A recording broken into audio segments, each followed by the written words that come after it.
Buenas tardes a todos, sean bienvenidos a nuestro segundo webinar de rehabilitación cardíaca. La verdad estoy muy contenta, muy complacida de que todos se encuentren aquí en la tarde de hoy.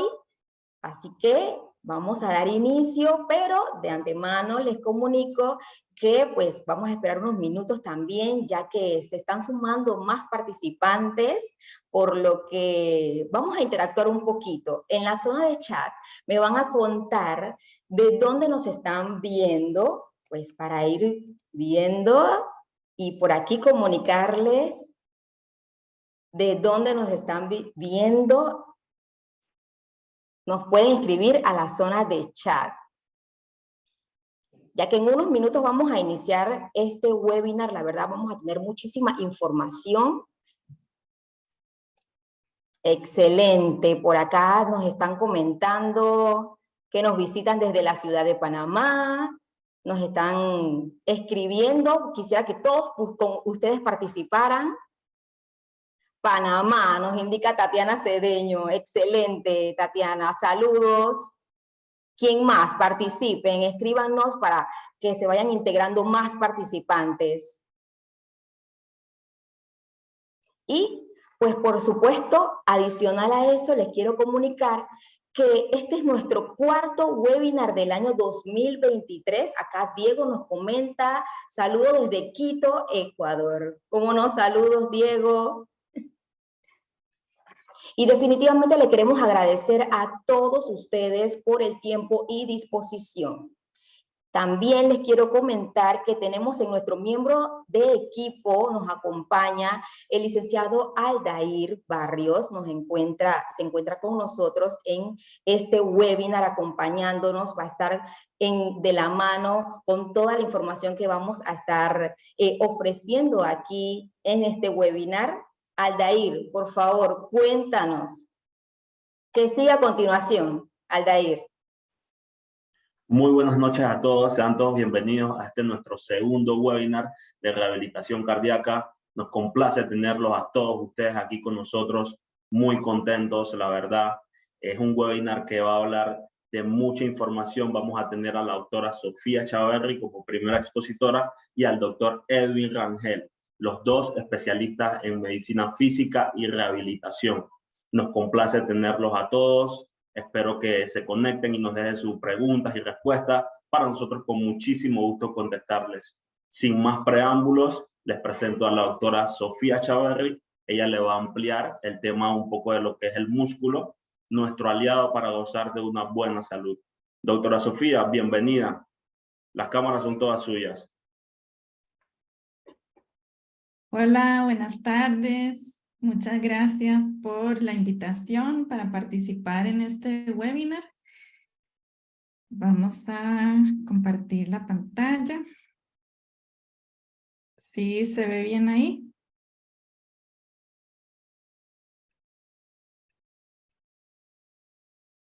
Sí, correcto. Ahí vemos. Ahí se ve perfecto, doctora. Muy bien, perfecto. Entonces, como mencionaron, la tarde de hoy vamos a conversar acerca del músculo y cómo este músculo puede llegar a ser nuestro aliado para gozar de una buena salud. A ver. Para ello vamos a recordar que el sistema muscular va a estar conformado de 3 tipos de tejido muscular. El tejido muscular esquelético, el tejido muscular cardíaco y el tejido muscular liso. El músculo esquelético se llama así ya que es el músculo que va a estar unido al hueso y que por ende va a producir el movimiento. Se dice que es un músculo de control voluntario y que va a tener un aspecto estriado al microscopio y es por eso que se llama músculo esquelético. Por otro lado, el músculo cardíaco, como bien su nombre lo indica, va a estar localizado en el corazón, es un músculo involuntario y también va a tener una visión estriada al microscopio. Mientras que el músculo liso va a ser un músculo visceral involuntario y va a estar formado en la gran mayoría de los vasos sanguíneos y de algunas vísceras. Pero para efectos de esta charla, nos vamos a centrar principalmente en lo que es el tejido muscular esquelético. Así tenemos que el sistema óseo va a estar conformado por aproximadamente 206 huesos y el sistema muscular por más de 650 músculos. Y al unir tanto el sistema óseo como el sistema muscular, vamos a tener al aparato locomotor o al aparato músculo-esquelético. Y este aparato músculo-esquelético, digamos, o el músculo esquelético como tal, se dice que en una persona que tiene una composición corporal normal, va a representar el 40% del peso corporal en el hombre y el 30% del peso corporal en la mujer. Y se dice que es un tejido metabólicamente muy activo, responsable de un 20 a un 30% del volumen de oxígeno en reposo. El músculo va a estar compuesto de fascículos musculares, los cuales a su vez van a contener fibras musculares y estas fibras musculares van a ser consideradas, ¿verdad?, la célula muscular como tal. De hecho, cada fibra muscular es considerada como la unidad estructural del músculo. Sin embargo, las fibras musculares a su vez van a contener de centenares a miles filamentos de miofibrillas y estas miofibrillas van a ser consideradas el elemento contráctil del músculo y van a contener tanto filamentos delgados de actina como filamentos gruesos de miosina, que van a ser las proteínas encargadas de la contracción muscular. Y dentro de esta miofibrilla vamos a tener al sarcómero, que va a estar representado en esta figura que vemos que va del disco Z al disco Z del otro lado. Y este sarcómero es conocido como la unidad funcional del músculo porque es aquí donde se va a dar la contracción muscular como tal. El sistema muscular, ¿verdad? Y principalmente el músculo esquelético va a tener distintas funciones, como por ejemplo, el movimiento corporal, el control postural, la protección de distintos órganos, también funciona como esfínter, es responsable de nuestra expresión facial, también ejerce la función de ser termorregulador y produce y consume energía. Además, se dice que el músculo esquelético va a tener la función de regular órganos remotos y regular el propio músculo por la secreción de moléculas señal que son las conocidas mioquinas. Entonces, el músculo va a tener función autocrina cuando secreta una molécula y esta molécula actúa en el propio músculo. Paracrina cuando secreta al músculo una molécula y va a actuar en tejidos muy cercanos. Y endocrina cuando la molécula que es secretada por el músculo va a actuar en tejidos o órganos mucho más distantes, como por ejemplo el caso del cerebro, ¿verdad? O el sistema gastrointestinal. Entonces, estas moléculas mioquinas se van a secretar gracias a la contracción de este músculo esquelético y vamos a ver más adelante algunas de ellas y sus funciones principales. Entonces, tener niveles altos de actividad física y de ejercicio físico ya tiene una evidencia contundente de hace muchísimos años que nos van a servir para prevenir, tratar y rehabilitar un montón de enfermedades crónicas. Se ha visto, ¿verdad?, que el tener niveles óptimos de actividad física y el realizar ejercicio físico nos puede prevenir la muerte prematura hasta en un 30%, nos puede prevenir la incidencia de eventos isquémicos a nivel cardio y cerebrovascular hasta en un 25%, nos disminuye la incidencia de la obesidad, de la hipertensión, de la diabetes, del síndrome metabólico. Nos puede también disminuir la incidencia de osteoporosis, de 13 tipos de cáncer. Se dice que hay estudios que han demostrado que pueden disminuir la incidencia de hasta un 20% en el cáncer de mama. También nos puede prevenir caídas, nos mejora lo que es la salud mental, nos previene también la depresión tan importante y hay estudios que han demostrado que puede reducir la incidencia hasta de un 40% de padecer de depresión y también nos colabora en todo lo que son los trastornos cognitivos y trastornos del sueño. Entonces, aunque ya se sabía desde hace muchísimo tiempo todos estos beneficios que teníamos gracias a tener niveles óptimos de ejercicio, de actividad física y de realizar ejercicio físico, es hasta hace relativamente reciente que ya conocemos los mecanismos moleculares de todos estos beneficios. Y es que el término mioquina va a hacer referencia entonces a una proteína que es sintetizada y secretada por la célula muscular gracias a la contracción muscular. Son consideradas actualmente como un elemento fundamental que median las acciones del ejercicio físico sobre la salud y el ejercicio físico puede constituir una terapia no farmacológica para el tratamiento de determinadas patologías como lo vimos ahorita. Sin embargo, el término mioquina como tal se conoce desde el año 2003. Como podemos ver, es bastante reciente, hace 20 años para ser exactos. Y aunque se conocen ya más de 650 moléculas, ¿verdad? O 650 mioquinas, solo al 5% se ha identificado claramente su función, por lo que todavía se dice que queda mucho por estudiar y seguir investigando. Aquí podemos ver en esta figura una representación de distintas mioquinas que pueden ser secretadas por el músculo y que, como vimos, pueden actuar directamente en el músculo teniendo la función entonces autocrina, ¿verdad? Como por ejemplo la musclina, o pueden secretarse y tener acción paracrina, como por ejemplo en el hueso, ¿verdad? Paracrina si estamos cercanos al tejido. O también cómo puede tener una función endocrina, y por eso se dice que el músculo es un órgano endocrino, porque la secreción de estas moléculas, gracias a la contracción muscular, nos puede llegar a tener beneficios o efectos, por ejemplo, a nivel cerebral, a nivel de la grasa visceral, a nivel del sistema inmune, de la glándula adrenal, del sistema gastrointestinal, del páncreas, del hígado, de los vasos sanguíneos y del corazón e incluso de la piel.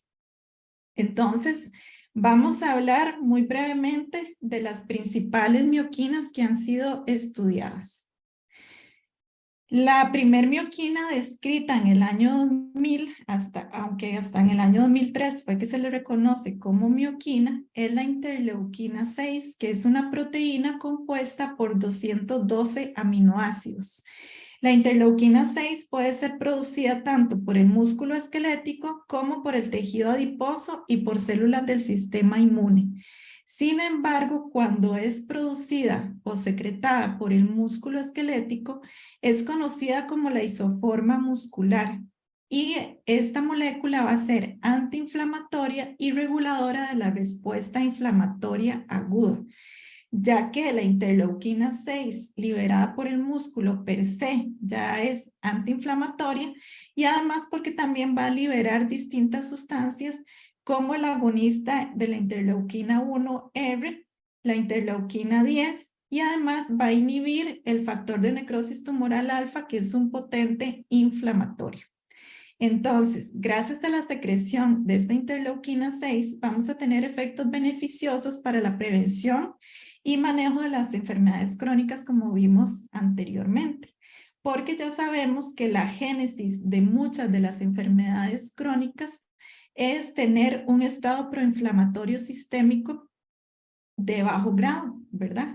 Y si nosotros practicamos constantemente ejercicio físico y tenemos niveles óptimos de actividad física, vamos a estar liberando esta interleuquina 6 y más bien vamos a tener un ambiente, por decirlo así, antiinflamatorio en nuestro organismo. Ahora bien, no nos debemos de confundir con la interleuquina 6 que es secretada cuando tenemos o estamos frente a un proceso de sepsis. ¿Qué es lo que ocurre? Cuando la interleuquina 6 se libera, ¿verdad? Y aumenta por un proceso séptico, siempre va a ser precedida del factor de necrosis tumoral alfa, que como vimos anteriormente es un potente proinflamatorio y puede hacer que este aumento de interleuquina 6 sea muy brusco y se mantenga durante muchísimo tiempo. Y se ha visto que puede aumentar hasta 10,000 veces sus niveles base. Entonces, esta interleuquina 6 más bien va a ser como dañina, por decirlo así, cuando va a estar crónicamente aumentada. Sin embargo, cuando nosotros realizamos ejercicio físico, la interleuquina 6 va a aumentar, ¿verdad? Pero nunca va a estar precedida del factor de necrosis tumoral alfa, y más bien, como vimos anteriormente, va a tener un efecto antiinflamatorio.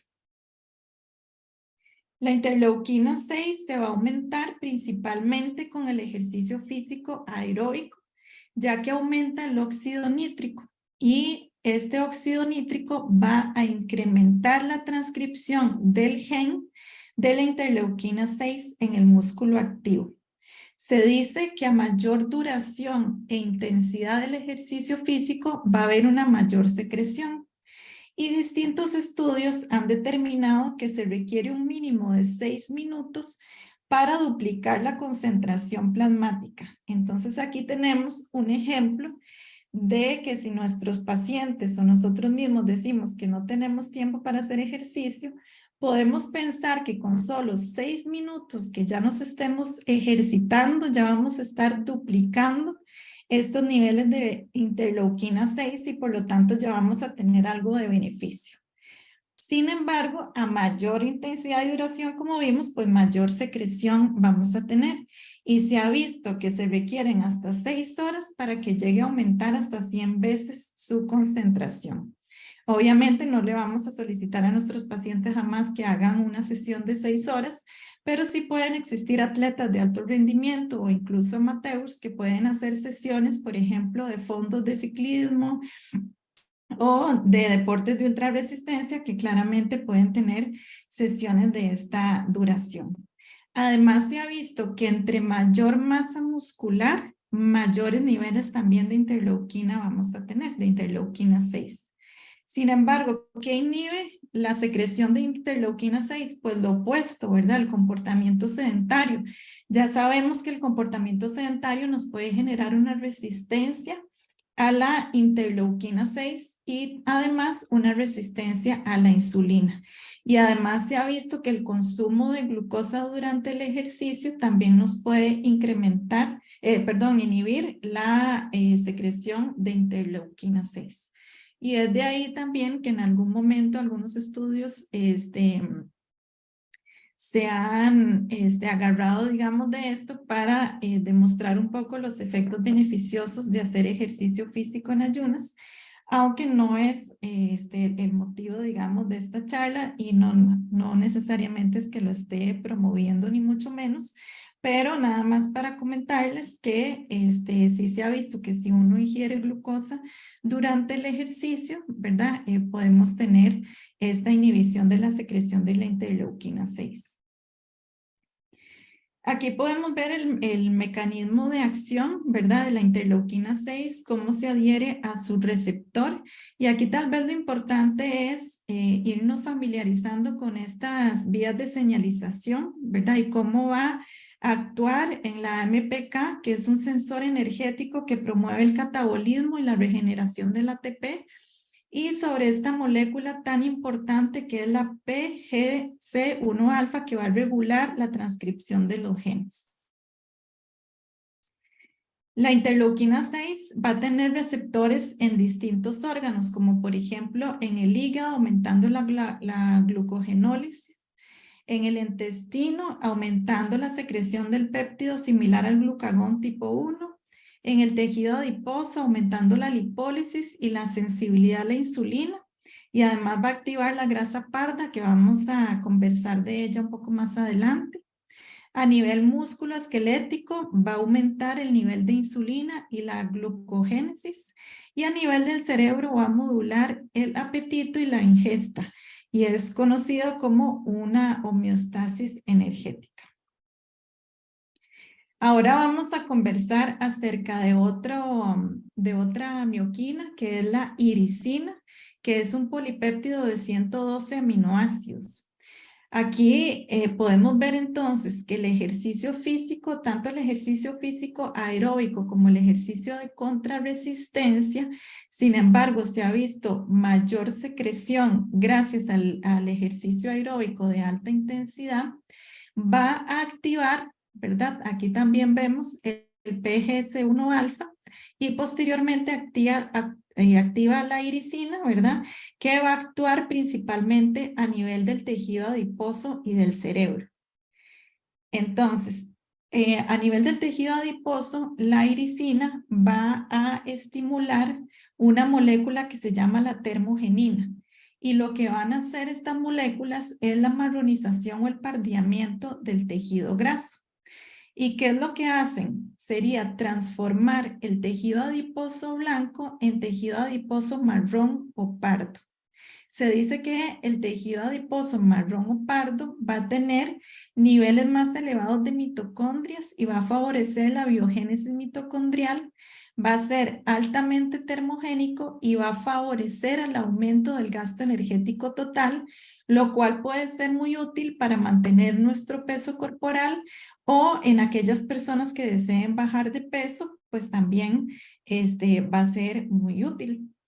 ¿Y qué es lo que pasa? Que el tejido, si aquí tenemos estos tres adipocitos, el blanco, el beige y el pardo, el adipocito blanco lo que va a hacer es almacenar los lípidos, ¿de acuerdo? Mientras que el tejido pardo lo que va a hacer es oxidar los lípidos y producir calor y energía, porque es un adipocito termogénico que, como vimos, va a tener muchísimas mitocondrias, va a ser muy activo y va a favorecer el gasto energético total. Entonces, si nosotros nos ejercitamos, si nos exponemos incluso al frío, se va a dar este proceso de marronización o pardeamiento gracias a la acción de la iricina. Pero si por el contrario, nosotros estamos siempre en una termoneutralidad y ingiriendo una dieta alta en grasas, más bien vamos a transformar, ¿verdad?, el adipocito beige en adipocito blanco. Aquí podemos ver nuevamente en esta figura, ¿verdad?, cómo el ejercicio físico, gracias a la activación del PGS1 alfa, va a liberar lo que es la iricina, y aquí vamos a ver cómo aumenta la betatrofina. Y este mecanismo lo que va a hacer es acelerar la generación de las células beta del páncreas, mejorando la sensibilidad a la insulina. Además, se dice que retrasa el envejecimiento mediante el alargamiento de los telómeros y potencia la expresión de genes relacionados con la inhibición del crecimiento tumoral, así como la reducción de la expresión de algunos proto-oncogenes.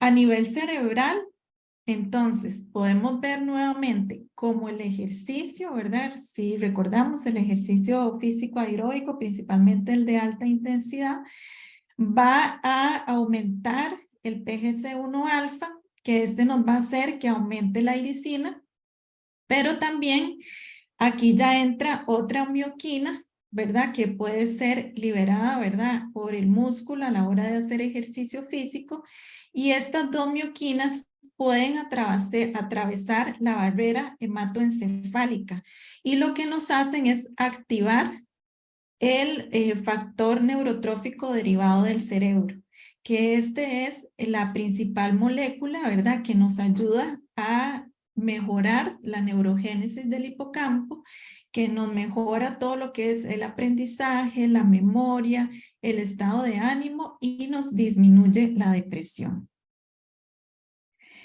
Además, como les comenté que el ejercicio físico aumenta el PGC1 alfa, se ha visto que esta molécula va a inhibir, por decirlo así, el base 1, que son los niveles elevados de la enzima beta secretasa. Y ahí tener niveles elevados de esta enzima va a estar relacionado con la acumulación de péptidos amiloides, que son los responsables de la enfermedad de Alzheimer. Entonces aquí podemos identificar cómo a través del ejercicio físico podemos también llegar a prevenir enfermedades neurodegenerativas como lo son o como lo es la enfermedad de Alzheimer. Entonces, resumiendo un poquito lo que llevamos hasta ahorita a nivel del cerebro, ya vimos que las principales mioquinas son la interleuquina 6, que no sé si lo dije ahora, que iba a estar relacionada con el apetito, es la que nos hace que justo después de hacer ejercicio físico nos baje el apetito. Y también puede secretar la captecina B y la irisina, que nos van a aumentar el factor neurotrófico derivado del cerebro, que nos va a mejorar muchísimo todo lo que es la neurogénesis hipocampal. Y a nivel del tejido adiposo, como las mioquinas que van a ejercer su función principalmente la interleuquina 6, reduciendo la grasa visceral, actuando como lipólisis, ¿verdad? Y como la interleuquina 6, la irisina y otra mioquina que se llama la metionina-like van a contribuir en el pardeamiento o marronización del tejido adiposo.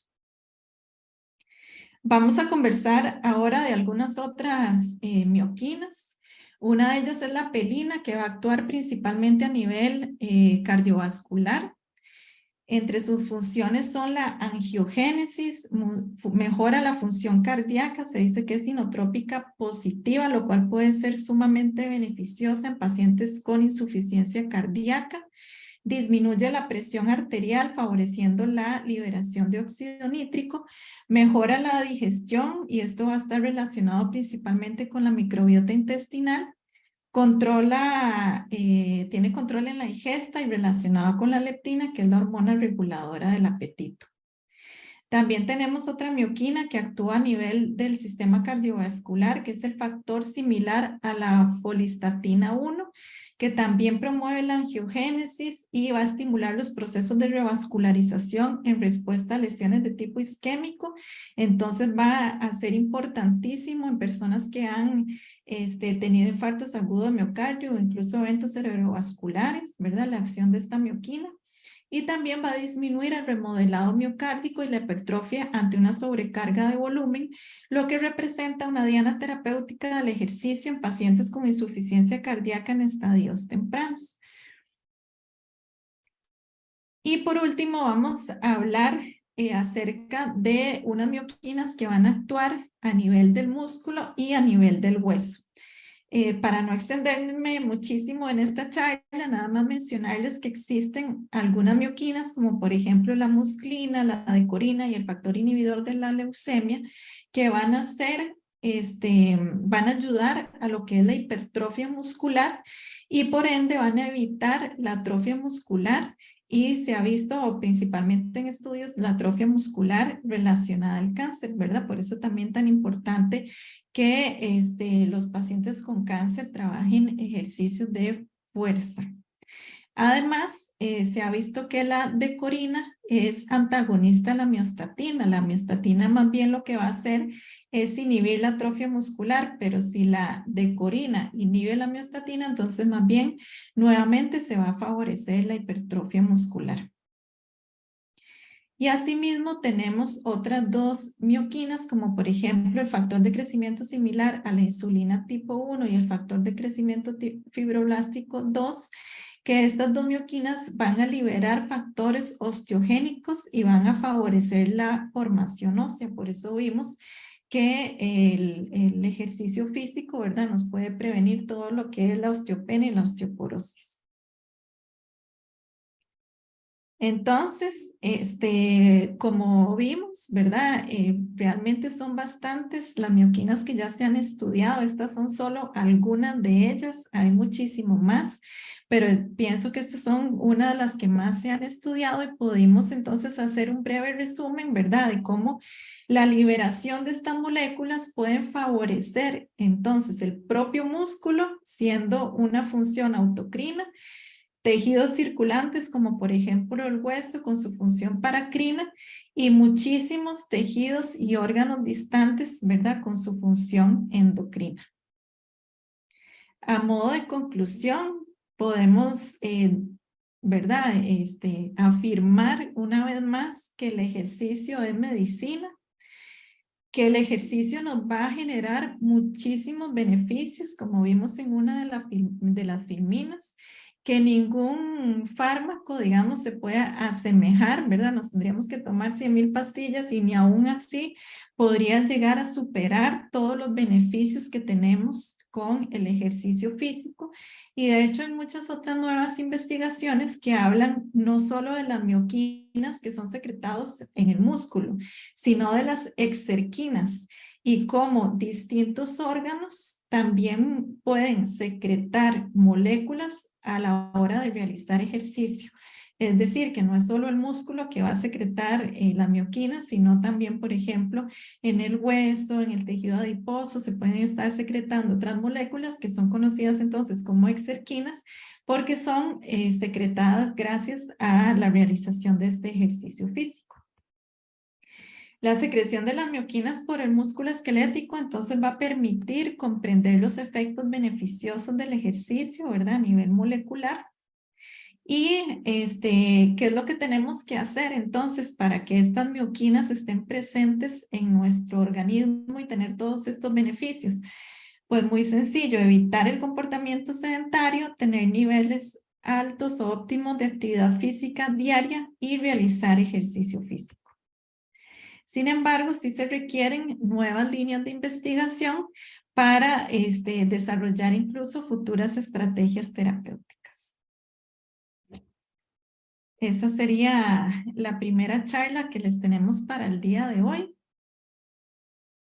No sé si vamos a dejar las preguntas para el final o los de Acrópolis nos dirán. Sí, correcto. Muchísimas gracias, doctora, por la información y todo el contenido de alta calidad que usted siempre nos brinda. Correcto, como decía la doctora, las preguntas van a ser al final. Dicho esto, pasamos con el segundo tema de la noche del día de hoy, que es la rehabilitación cardíaca en personas con discapacidad, facilitando la participación y adherencia del paciente. Doctor, las cámaras son todas suyas. Bienvenido. Buenas tardes, muchas gracias por la invitación. Saludos a todos. Un placer estar acá. Vamos a compartir la pantalla. Y ahora sí. Entonces vemos que la intervención es una intervención compleja. Todos los componentes de rehabilitación cardíaca los vemos acá. Algo que involucra no solo los aspectos relacionados a la enfermedad cardíaca de la persona, sino el manejo de los lípidos, de la diabetes en caso de que esté, el manejo psicosocial, los ejercicios, la dieta, manejo de peso. Entonces vemos que es un componente que involucra muchos aspectos. Está relacionado a la prevención secundaria, la mejoría del pronóstico cardiovascular, y no solo eso, sino que también el enfoque moderno es mejorar el bienestar y la calidad de vida relacionada a la salud. Pero ¿qué sucede? Que, bueno, tenemos unos estándares para la prevención y rehabilitación. Esto es británico, pero quería enfocarme en tres aspectos. La identificación, derivación y reclutamiento rápidos de la población de pacientes elegibles. Si tenemos pacientes elegibles, lo ideal es que lo podamos reclutar rápidamente y derivarlos. La evaluación inicial temprana de esas necesidades del individuo. Como esta presentación la estamos enfocando a las personas con discapacidad, entonces es también necesario saber el tipo de discapacidad que tiene la persona y cómo podemos también obtener estos objetivos o realizar estos objetivos personalizados, en este caso que estamos hablando de las personas con discapacidad, durante esa evaluación inicial. Y tempranamente darle el programa estructurado de prevención y rehabilitación cardiovascular según las preferencias y lo que el paciente y las personas más le interesa, ¿no? Siempre es importante centrado en el paciente. Durante el diplomado, que los que se inscriban y los que ya lo han dado, yo tomé el diplomado el año pasado, Acrópolis, de rehabilitación cardíaca, van a profundizar mucho más en todos estos aspectos, ¿no? Aquí les quiero comentar que ya se sabe y la evidencia es contundente, que es un programa que es costo efectivo. Las guías clínicas actuales consistentemente dan una fuerte recomendación para su uso en infartos del miocardio, insuficiencia cardíaca, y entre otras. Pero ¿qué sucede? A pesar de esto, de que es costo efectivo y que tiene una fuerte recomendación, hay una infrautilización actual de estos programas. Una minoría de los pacientes elegibles participando en esta última década, y a pesar de la evidencia donde hay una mejora en la recuperación y reduce la mortalidad, 1/3 de los pacientes participa en estos programas de rehabilitación parcial cardíaca. Y la adherencia es un problema aún mayor. Ya el paciente se reclutó, pero ahora tenemos que ver que se mantenga. Y solo 1/3 de los pacientes están después de 6 meses. Entonces, vemos cómo las clínicas también están dando recomendaciones de la importancia de que se den programas alternativos a los tradicionales que ya se están realizando y que se han estado realizando por años basados en centros. Estos programas alternativos vamos a verlo un poquito más adelante cuando vayamos a ver los aspectos de cómo mejorar las barreras, eliminar barreras y mejorar adherencia. Pero estamos viendo que a pesar de ser un programa costo efectivo que ayuda a la persona a su calidad de vida y en su estado de salud, se tiene pocas personas que lo están utilizando y aprovechándose de esto. Este es un estudio realizado, publicado en el 2022, donde de los pacientes que ingresaron a las sesiones, 29% de los pacientes que fueron referidos, 29% iniciaron las sesiones de rehabilitación cardíaca. A las 12 sesiones, solo el 23% estaba atendiendo. A las 24 sesiones, solo el 17%. Y a las 36 sesiones, que es considerado por muchos de los programas como la dosis máxima, lo ideal, llegar a estas 36 sesiones donde se obtiene la mayoría de los beneficios, solo un 8%. Entonces vemos como los pacientes elegibles no fueron reclutados, no fueron referidos en su gran mayoría, y cuando fueron reclutados, iniciaron, fue disminuyendo con el tiempo la adherencia de ellos en el programa. Esto es en general, no estamos hablando de la población con discapacidad, pero ahora nos ponemos en el punto, si de por sí la población con discapacidad tiene dificultades para acceder a los sistemas de salud y a los programas de salud, estas cifras serían mucho, mucho más alarmantes. Entonces, nos interesa saber cuáles son estos factores que están involucrados en esa disminución de iniciar el programa o de mantenerse en el programa. Algunos estudios han dado algunas ideas, la falta de derivación de los médicos simplemente no están derivando, no están refiriendo los programas de rehabilitación cardíaca a los pacientes que son elegibles, y menos a las personas con discapacidad. Muchas enfermedades, la comorbilidad, las enfermedades asociadas, que los beneficios no sean realmente buenos, no piensan de que son tan efectivos o que van a tener tantos beneficios de la rehabilitación cardíaca, lo perciben de esa forma. Las distancias, el transporte para estar acudiendo a los centros, la automotivación, la composición corporal con el apoyo social que no pueda ser efectivo o que nos ayude. También de la parte de la persona, su autoestima o su ocupación, si está trabajando y su trabajo depende su familia, entonces va a preferir ir al trabajo que estar asistiendo a un programa de rehabilitación cardíaca. Y estos son algunos factores asociados ya cuando el paciente ingresa y no se mantiene, a la no adherencia al programa. Ser mayor, el sexo femenino, tener menos años de educación formal, percibir los beneficios de la rehabilitación cardíaca, que no sean buenos o muchos, tener angina durante los ejercicios, ya eso hace de que la persona, si me duele, evito realizar los ejercicios y no voy más. Y las personas que son sedentarias, que usualmente en su tiempo libre no son activas físicamente. Entonces es importante reconocer estos factores, porque si desde un inicio logramos entonces captar a estas personas y determinar que tienen estos factores de, ya sea de ingresar o de adherirse al programa, trabajar con ellos sobre todo con mayor tenacidad. Hablando ahora de la discapacidad y la rehabilitación cardíaca, muchos conocerán, otros no, que hay diferentes tipos de discapacidad. Tiene muchas capas, es muy variable. Las presentaciones son múltiples. Usualmente estamos acostumbrados a ver a las personas con discapacidad física, las personas que están en silla de ruedas, que usan bastón, que tienen dificultad para el movimiento, o las personas con discapacidad visual o auditiva. Pero también tenemos personas con discapacidad intelectual y con psicosocial que incluyen todos estos aspectos de depresión, ansiedad, que hacen que las personas entonces no puedan tener la función adecuada. Entonces vemos que es un panorama bastante amplio de personas y que cada uno, por eso es que inicialmente estábamos hablando de que debe ser individualizado. Estas son unas estadísticas esta es de la página web de la Organización Mundial de la Salud, enfocados a los temas de discapacidad. De ahí sacamos estas diapositivas y esta información. Las personas con discapacidad tienen 2 veces más probabilidades que el común de las personas que los profesionales de salud y los centros de atención sean inadecuadas.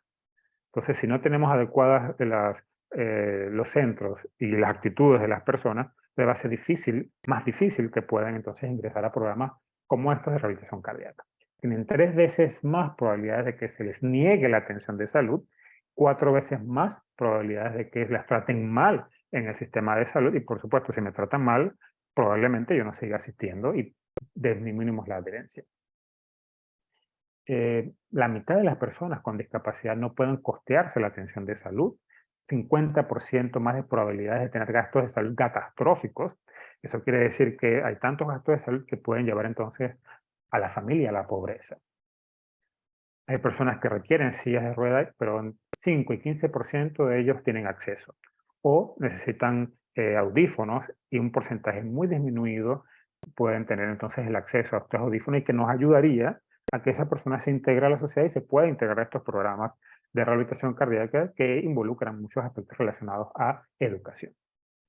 Entonces, ¿cuáles son las alternativas? Eliminar obstáculos físicos a los centros de información y de equipamiento de salud, hacer más asequible la atención de salud en cuanto a los costos, capacitar, esto es importante, sobre todo ahora que vamos a hablar más adelante en cómo eliminar barreras, mejorar la adherencia, capacitar a los trabajadores de salud sobre la discapacidad y los derechos relacionados. Uno de los factores que hace que probablemente no se refiera con la frecuencia que debería ser a las personas con discapacidad es el pensamiento de que ellos no lo necesitan. Ya tienen una discapacidad, ¿para qué vamos a invertir en un programa de rehabilitación cardíaca? Entonces, esto tenemos que cambiar esa mentalidad. Y invertir servicios específicos como la rehabilitación, en este caso, rehabilitación cardíaca. Entonces, en resumen, es importante tener una evaluación integral de las personas, una comprensión de su estado de salud y los resultados de su tratamiento. Este enfoque debe ser en el paciente, centrado en el paciente, identificar sus problemas y entonces tener los objetivos y la intervención que apliquen a las diferentes personas con discapacidad. Un ejemplo, acá tenemos personas con discapacidad auditiva. Las personas con discapacidad tienen alto riesgo de no ser derivados a programas de rehabilitación cardíaca. Y si son derivados, existe un alto riesgo de que no aborden completamente sus necesidades y por lo tanto hay que buscar modelos personalizados y que nos puedan entonces mantener a las personas dentro del programa. Muy relacionado también a las personas con discapacidad en general es las multimorbilidades. Se identificó una proporción de pacientes con, por ejemplo, en este estudio, insuficiencia cardíaca y varias comorbilidades. El 59% de esas personas tenían además hipertensión, 21% con fibrilación auricular, 32% con diabetes mellitus. Entonces, vemos cómo estas multimorbilidades aumentan, entonces también la cantidad de la necesidad de atención a estas personas y que el modelo sea amplio y que no solo involucre los componentes cardiovasculares, sino que también se amplíe a los componentes de la persona pulmonares, renales, problemas psicosociales, depresión y demás. Entonces estas personas con multimorbilidades tienen mayor riesgo de morir prematuramente, hospitalizaciones frecuentes, estadías hospitalarias prolongadas y su calidad de vida relacionada con la salud va a estar reducida. Entonces es importante no solo determinar las personas con discapacidad, sino también aquellas personas con multimorbilidades. Vemos cómo ese es un factor de riesgo, tanto para la falta de uso como para la no finalización de los programas de rehabilitación cardíaca. Y una mayor proporción de los que no completan el tratamiento tienen síntomas de ansiedad, 5 veces más que las personas que no tienen multimorbilidades, y de depresión un 8% más. Entonces son aspectos que tenemos que evaluar, considerar y tratar e incluir dentro de los programas de rehabilitación cardíaca.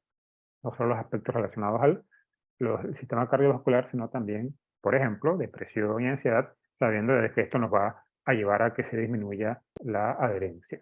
Entonces, ¿cómo podemos facilitar? En cuanto a los médicos, investigar mecanismos para mejorar la adherencia de los médicos a las guías. Hay muchas guías, las guías contundentemente, como hemos hablado, recomiendan la utilización de los programas de rehabilitación cardíaca y dan ciertos lineamientos. Entonces tenemos que investigar por qué no se están siguiendo esos lineamientos y buscar e involucrar a los médicos para que ellos entonces conozcan de los programas, conozcan de las guías y podamos entonces hacer que refieran. Esos médicos que están en las salas de hospitalización, cardiólogos, demás, medicina interna, incorporarlos al programa y que podamos entonces tener de ellos su derivación. También puede ser realizar derivaciones automáticas de todos los pacientes elegibles al alta, sobre todo aquellas personas con discapacidad. Y de darles a escoger si prefieren un programa híbrido, hogar, en el centro, o que sea ya sea en el centro o en el hogar. Después vamos a hablar un poquito más sobre estos aspectos de estos programas que pudieran mejorar la adherencia, sobre todo en las personas con discapacidad. Dar mucha información, vínculos, videos impresos o en la página web, educación a los pacientes hospitalizados antes del alta, de tal motivo de que las personas ya dentro de su hospitalización estén siendo educadas sobre la importancia del programa de rehabilitación cardíaca y que al alta entonces tengan más posibilidad de que ingresen a los programas. Si, por ejemplo, este paciente al alta hospitalaria no se le refirió y acude con su médico de cabecera o su médico de atención primaria, entonces aconsejar a esos médicos de atención primaria, al médico del paciente, de que nos refieran a los programas de rehabilitación cardíaca, fomentando así la inscripción y la participación. Y se puede hacer del modo que la persona sea más preferida, ¿no?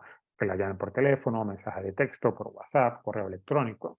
Y que los mecanismos de referencia sean los más simplificados y automatizados para que el médico no sienta la pesadez de tener que hacer más referencias, más papeleos para que el paciente sea referido.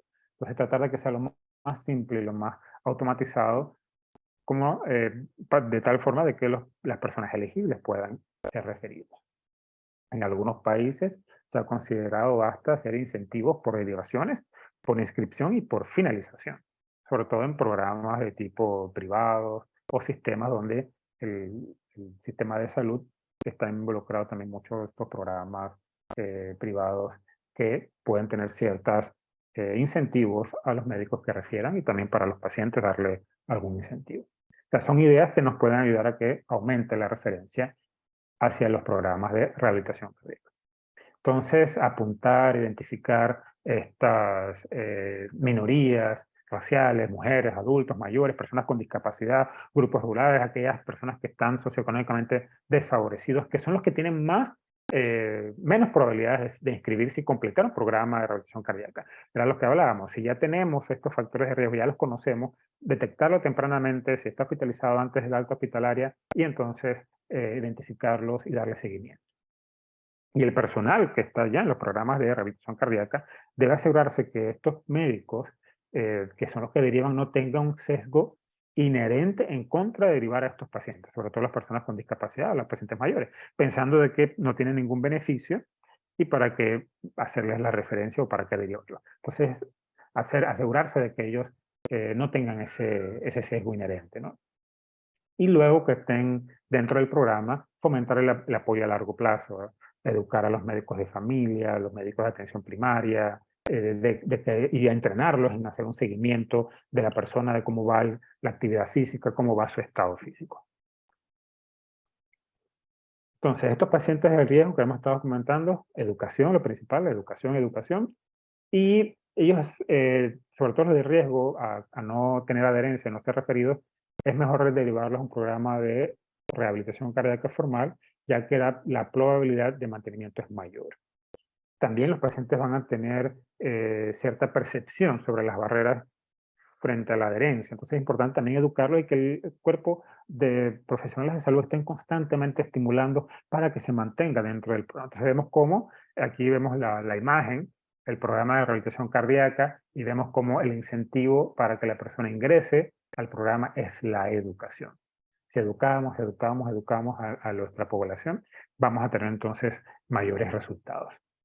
Hay personas que de por sí son físicamente inactivas, sedentarios. Entonces, si tiene ese historial de que en su tiempo libre no hacen ningún tipo de actividad física, entonces van a tener más renuencia en iniciar un programa de ejercicios. Si se logra superar esa vacilación inicial, puede que sea una barrera para mantenerse, porque se cansan más rápidamente, se agotan, entonces no les gusta. Entonces tenemos nosotros los profesionales de salud tener ese papel de ante este tipo de paciente, educarlos, darle tranquilidad, que el programa sea muy adaptado a su condición física de sedentarismo y que pueda entonces hacerlo de forma más lenta. Entonces tenemos que utilizar todas las herramientas educativas para que el paciente lo más posible se mantenga en el programa.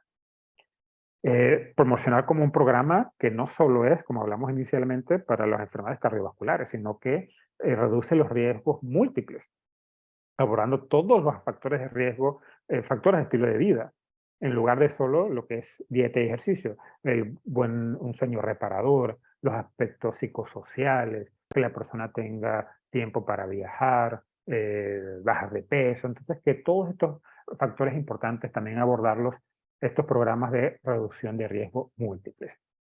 Y es importante que estas variables psicosociales desempeñen un papel importante en la recuperación de hombres y mujeres.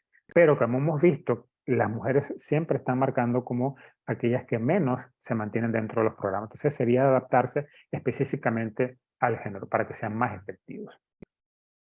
Y estos sistemas de rehabilitación deben ser lo suficientemente flexibles para atender las personalidades individuales, las capacidades funcionales variables, aquí vemos lo de las personas con discapacidad, y las diferencias de género, para evitar entonces ir quitando esas barreras y ese desequilibrio que hay entre las personas que se mantienen dentro del programa. Y que se sugiere que ingresen a más tardar 3 semanas después del evento, porque mejora las tasas de cumplimiento.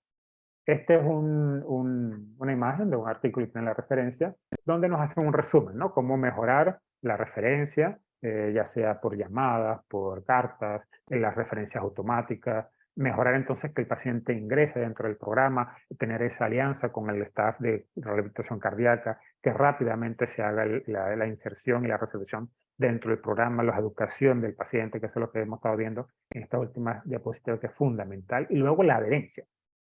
Y mejorar la parte logística, estos programas híbridos, hogar, oficina o programas basados en la comunidad, la telerehabilitación.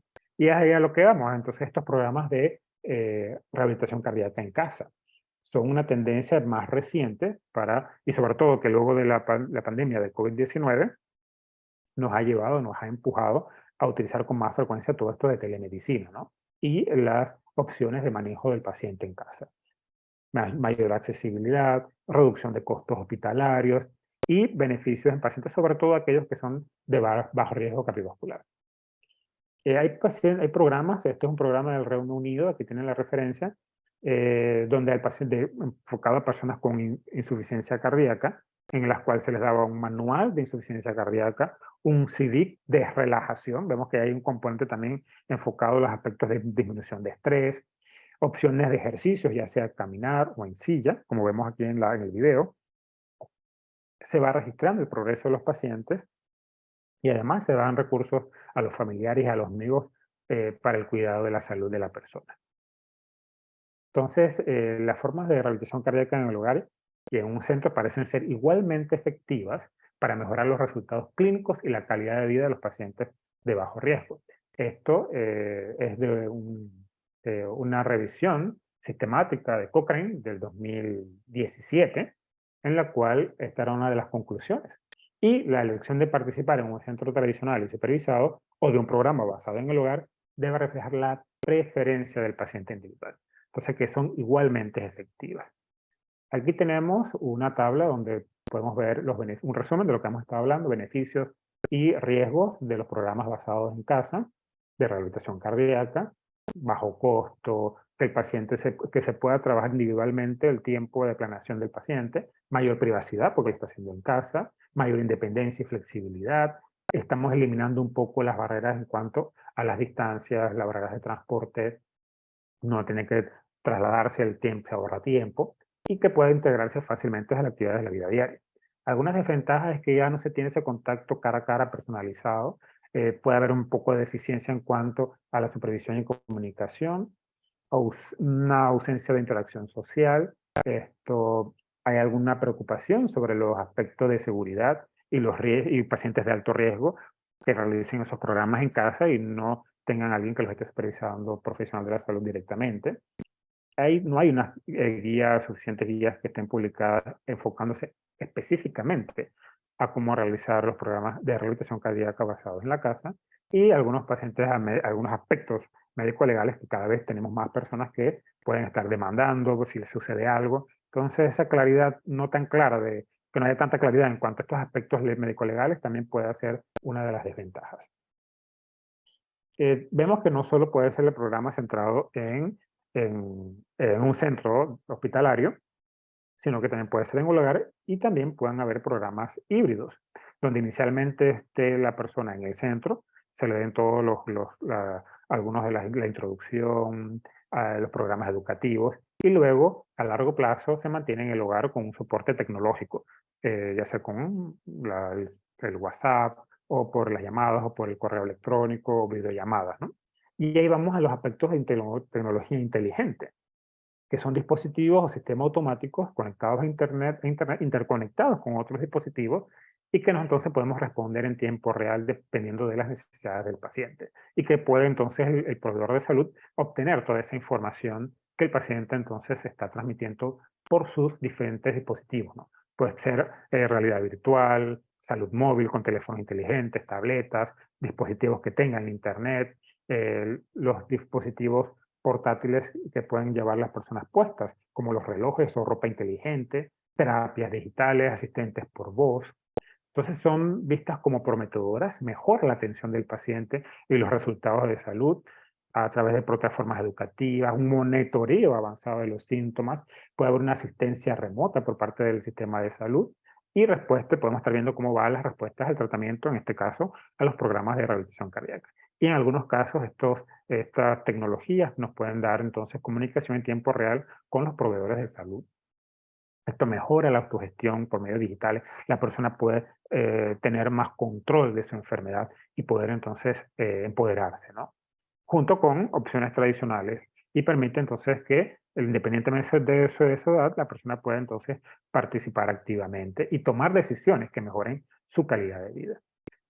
Para que la implementación sea efectiva, lo que se propone es que sea fácil de usar, que sea accesible, que cumpla las expectativas tanto del médico, del proveedor de salud, en este caso de rehabilitación cardíaca, pero que también las necesidades del paciente.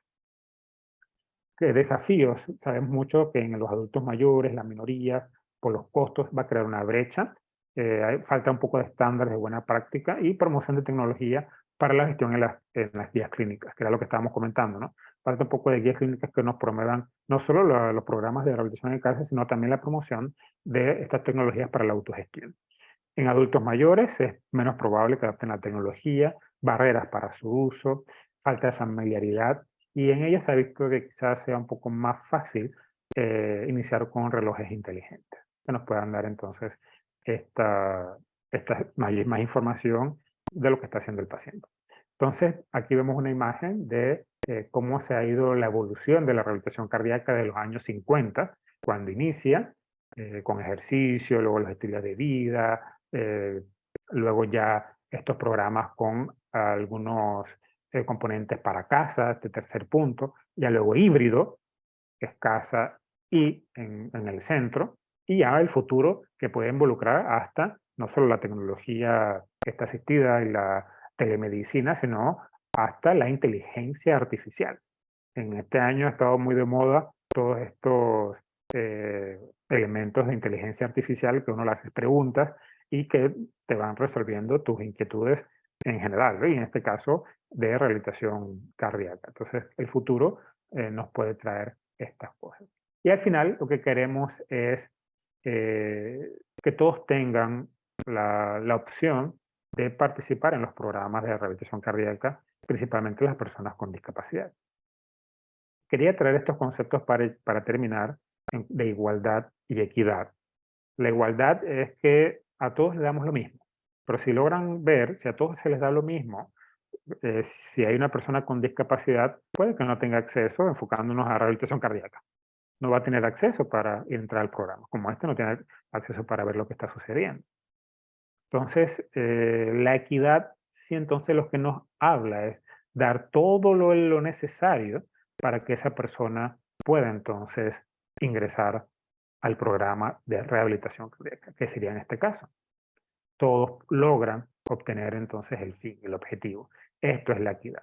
No tanto la igualdad, porque si le damos a todo lo mismo, puede que entonces las personas con discapacidad no obtengan el beneficio. Entonces hay que buscar más la equidad. Este es otro ejemplo de lo que estábamos hablando, como no le podemos dar la misma bicicleta a todo el mundo. Tenemos que adaptarla a los niños, a las mujeres, a los hombres, a los altos, a los chicos, a las personas con discapacidad.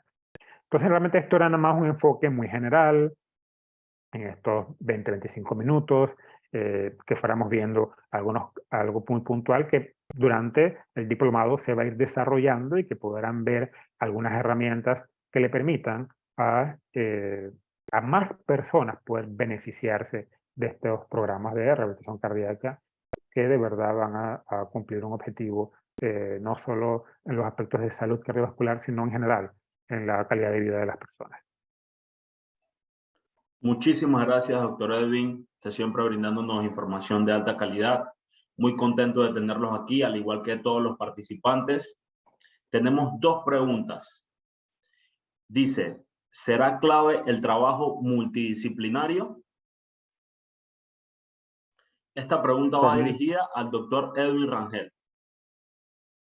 Sí, definitivamente, y sobre todo si estamos, como era el tema, ¿no? Enfocándonos en el tema de las personas con discapacidad, este tipo de programas definitivamente para que se pueda obtener los beneficios que estamos esperando deben ser multidisciplinarios. Todos tenemos que participar, las enfermeras, los médicos, los terapeutas físicos, los terapeutas ocupacionales, los psicólogos, los nutricionistas, todos somos importantes. Todos tienen que participar, todos tienen que brindar sus experiencias, pero no todos tienen la sensibilidad, ¿no? Para que se logre los objetivos. Muchas personas están más involucradas en su mundo, en su diario vivir, en su día a día, y quizás no tienen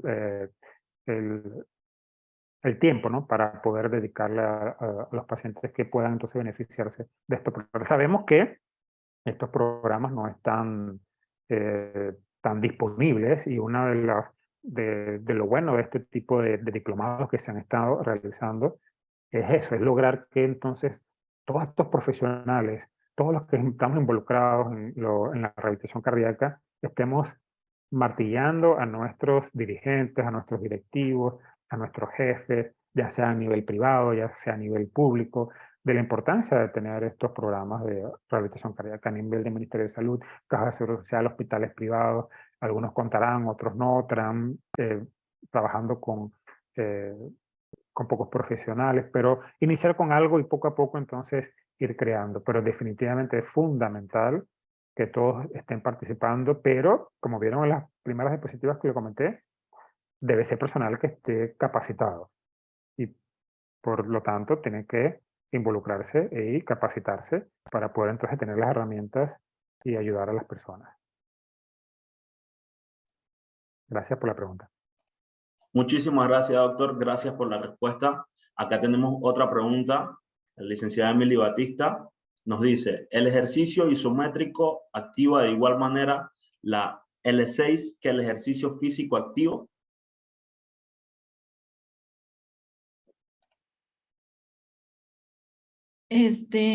Como vimos, la interleuquina 6 va a secretarse principalmente por la realización de ejercicio físico aeróbico.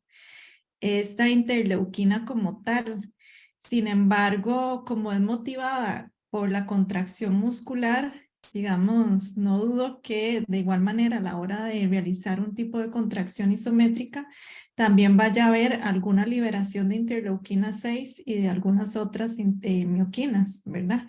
Pero de la interleuquina 6 como tal, ¿verdad? Sí se sabe que es principalmente con el ejercicio físico aeróbico, y esto porque aumenta el óxido nítrico, que el cual va a aumentar la transcripción del gen de la interleuquina 6.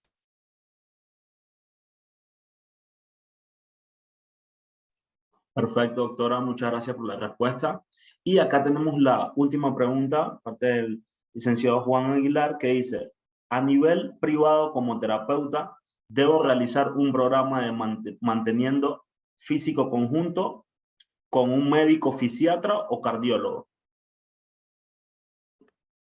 Hay diferentes tipos de programas. Algunos pueden estar por la parte clínica, médica clínica, siendo llevados por médicos cardiólogos, médicos internistas o médicos fisiatras. Lo importante es que la persona esté capacitada y entrenada en llevar el programa.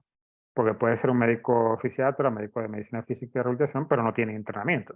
Entonces, definitivamente con él no estaríamos trabajando. O un cardiólogo que tampoco tiene entrenamiento o que no le interesa mucho los aspectos de rehabilitación cardíaca y más le interesa es su día a día de la hipertensión, de las cardiopatías, de la insuficiencia cardíaca, del infarto del miocardio, y los componentes y los aspectos y el entrenamiento específico en rehabilitación cardíaca no lo tenga. Entonces, lo importante es que ese médico clínico, la supervisión médica clínica, sea por alguien que tenga el conocimiento y la capacitación. Muchísimas gracias por la respuesta, doctor. Un placer tenerlos a todos ustedes, participantes, expositores, muy contentos nosotros como Acrópolis Capacitaciones. En este momento le voy a dar el pase a mi compañera Arlenis, que ella le tiene una información muy importante que brindarle. Perfecto, muchísimas gracias, Aldair. Pero antes quiero agradecer a ambos expositores que están con nosotros en la noche de hoy, que nos brindaron muchísimo aporte valioso en lo que es la rehabilitación cardíaca. Sin duda que estamos muy emocionados y tenemos de nuestra invitada a la doctora Sofía Chaverri, quien además va a ser ponente en nuestro diplomado de rehabilitación cardíaca, que va a estar iniciando este 22 de marzo y va a contar con una duración de 150 horas, lo cual también incluye 6 módulos, y cada uno de ellos pues se van a estar dando con 6 especialistas, cada uno especialista en sus áreas, y definitivamente pues también va a estar avalado por ACOMEFI, ASOCAR y la Sociedad Panameña de Cardiología. Por supuesto, estos espacios sin duda que son perfectos para brindar todas las personas que quieren adquirir los conocimientos en las herramientas fundamentales en el manejo integral de los pacientes con enfermedades cardiovasculares. Por lo tanto, no se vayan, voy a estar dejando mi contacto a aquellas personas que desean inscribirse en nuestro diplomado, y voy a estar dejando también mi número de Panamá. Por lo tanto, no se vayan y estamos para servirles. Que pasen excelente noche.